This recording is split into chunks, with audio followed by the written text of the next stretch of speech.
Good morning, dear students. Today is 3rd March 21, Wednesday. Students, today I am not able to take your social study live class. So, students, I am making this video and you are advised to go through this. Today, you are going to revise the chapter 26, Our Rights and Duties. So, students, I have explained this chapter a long time ago, and so I want to remind you a little about this chapter. Okay, so give your attention and listen carefully. Okay, the chapter is Our Rights and Duties. So, students, about democracy. India is the largest democracy in world, right? So, what is democracy, students? Democracy means a democracy is a system where people can elect their government. Okay, people can elect their government. So, India is the largest democracy, just I have told you, in the world, largest democracy in the world. And China is more populated than India, but it is not a democratic country. It is ruled by one party. That is called autocratic. And US is the third oldest democracy. And democracy means the government of the people, for the people, and by the people. Quoted by the President of America. Do you know who was he? Yes, Abraham Lincoln. So, Abraham Lincoln, the President of America, quoted that government is government of the people, for the people, and by the people. This is democracy, right? So, constitution. Yes.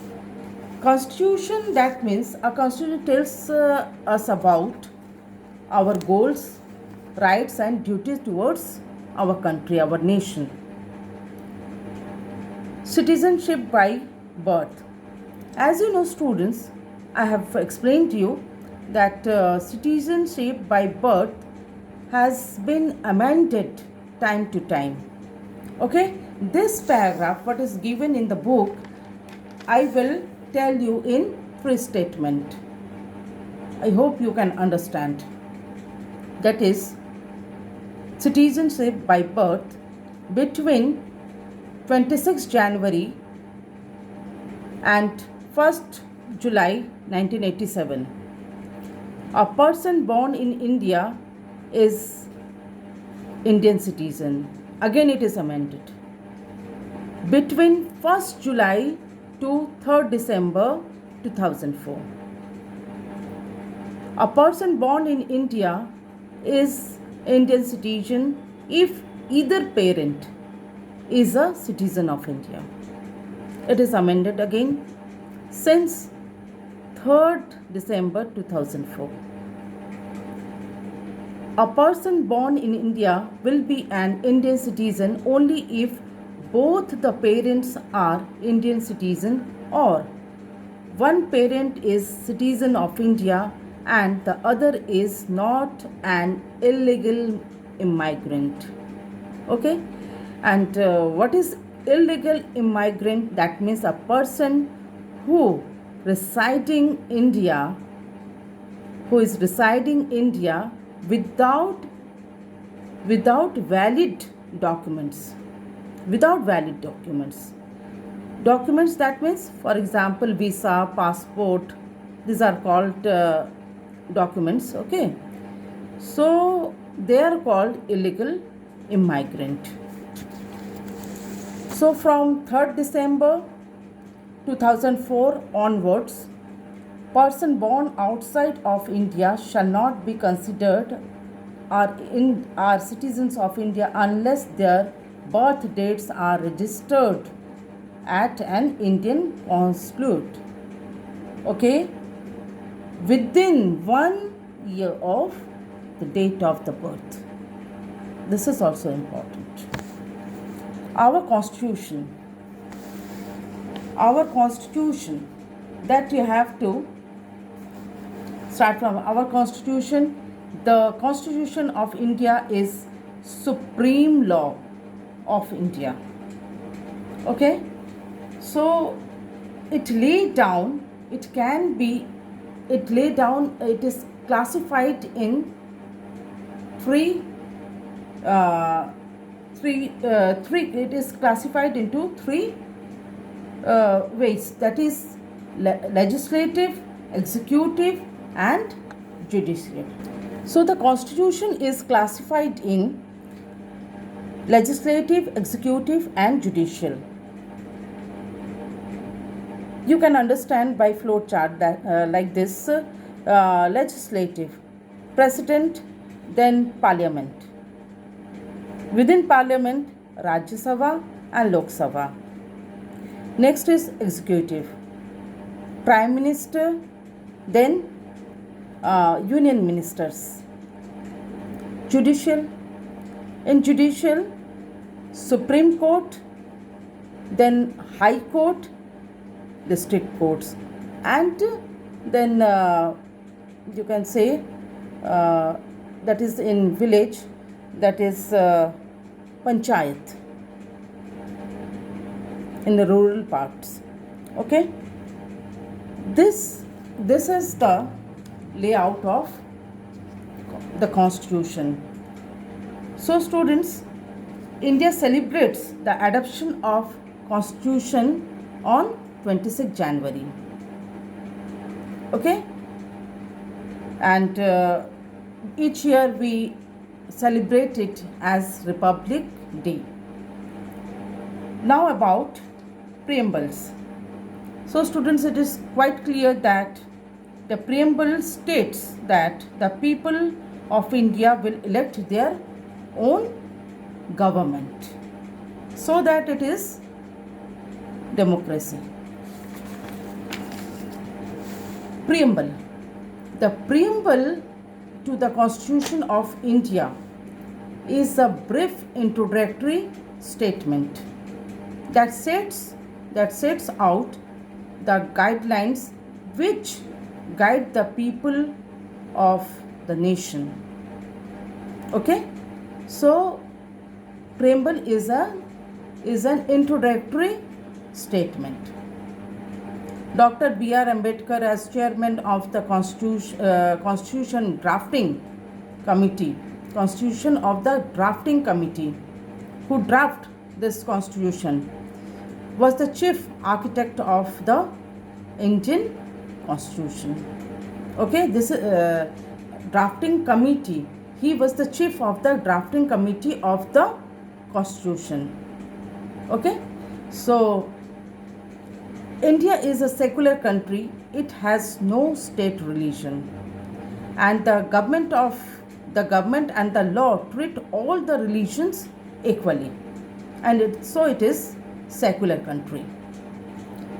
So students, here you can read here this: we the people of India, having solemnly resolved to Constitution of India, a sovereign, socialist, secular, democratic republic, and to secure to all its citizens. Okay, so students, what is this sovereign? Do you know what is sovereign? I have explained that sovereign, that means supreme, or you can say independent from foreign power, foreign countries, independent from foreign power. Socialist, Socialist, that means social and economic equality. Means everyone has equal right. Everyone have equal status and opportunities. Next is secular. Just I have told you that it implies equality of all religion. It implies the equality of all religions. India does not have an official religion like Pakistan, then Bangladesh, or you say Nepal. Okay, so India has no official religion, so it is secular. And the next thing is about our fundamental rights. For our fundamental rights, students, you have to go through these points. You have to memorize these points. Okay, our constitution gives certain rights to every citizen of India. These rights are called fundamental rights. So, the rights to equality, the rights to freedom, the rights against exploitation. Okay, so what is exploitation, students? Do you know what is exploitation? Exploitation means treating someone unfairly in order to benefit from their work. That is exploitation. The right to preserve our culture and educational right. The next is the right to constitutional remedies. What is this, students? If a person feels that his rights have been denied, then he can move to appropriate court to redressal or find out the solution. That is constitutional remedies. Okay. Next is one thing more. What is a democratic republic? Democratic republic, that means a system where people can elect their government directly or indirectly for a fixed tenure. That means fixed period. Okay. And the one thing is the right to equality. In the right to equality, that means both the rich and the poor have an equality to progress. That is right to equality. That is the first point. Okay, students, now you come on to our fundamental rights. What are our fundamental rights? We being a citizen of India, we being a citizen have some duties towards our state, that means our country. If we do not perform them, or we do not we should do this, otherwise then there will be an anarchy. There will be anarchy and lawlessness. Okay, students? So lawlessness, that means chaos, fighting, etc. All this will happen. So we being a citizen have some duties and we must perform this. So these are considered as our duties, and these fundamental duties are defined as the page number 139. This is given. Okay, this the points are given that you have to memorize. Just I am telling its extract. If the first one is we should obey the law of the land. In why? In order to avoid possible conflict among us, so that we should obey the law of the land. Why, students? In order to avoid possible conflict among us. Number 2, if there is a war with our country, then we must be ready to fight for our country. For number 3, it is we must not destroy national property and environment from pollution. We must not destroy our national property and the environment from pollution. Okay. Number 4, if we hide our taxes, then what happen? If we hide our taxes, then country will not get money for development. Number 5, in number 5 it is said that we should not trouble our fellow citizen. We should not trouble our fellow citizens and learn to live amicably, peacefully. This is said here. And number 6, we must live peacefully with people of other religions. Okay. And the number 7 is whenever our national anthem will be played, we must get up. Don't see who is obeying or not. If you will stand, all the people near to you, beside you, will follow you. You see? You see this? This will act magically. Okay. So, students, we must respect our national anthem whenever it is played. When it will play, we must get up. We must speak in favor of our country and never let it down. Right? In number 8 is we must respect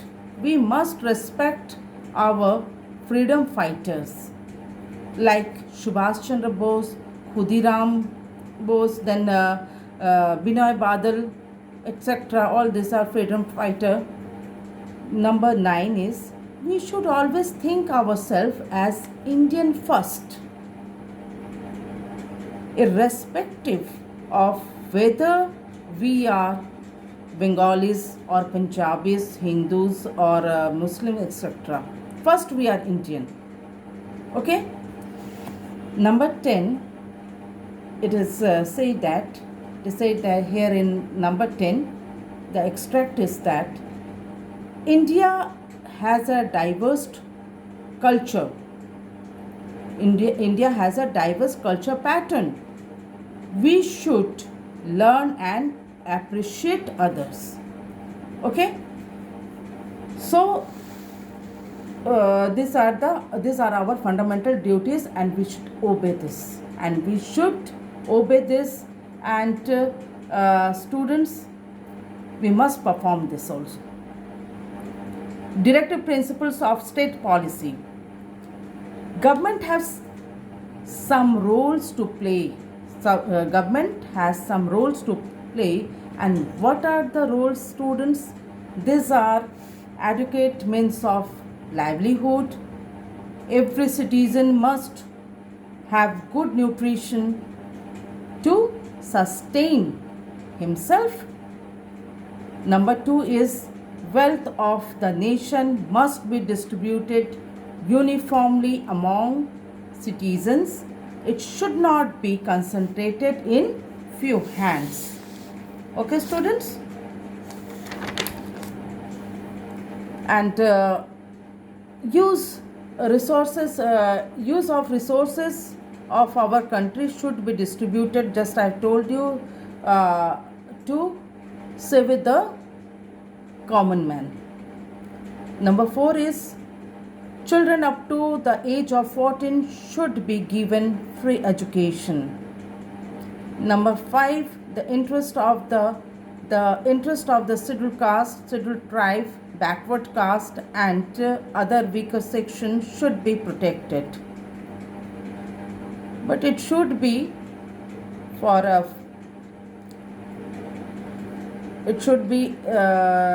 limited period. I think so. Okay, whatever it is, government will see. Number 6 is this: protect all historical monuments and architecture, public property. Public, that means government property is public property. Government property is public property. And our environment. This is our duty to protect all this. So students, our constitution has laid down some directive principle which the government supposed to follow. So your homework is to read the chapter twice. Okay, you have to read this chapter twice, and then next day we will discuss question answers and exercises from this chapter.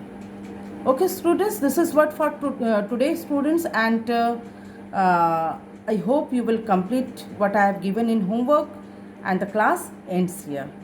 Good day students.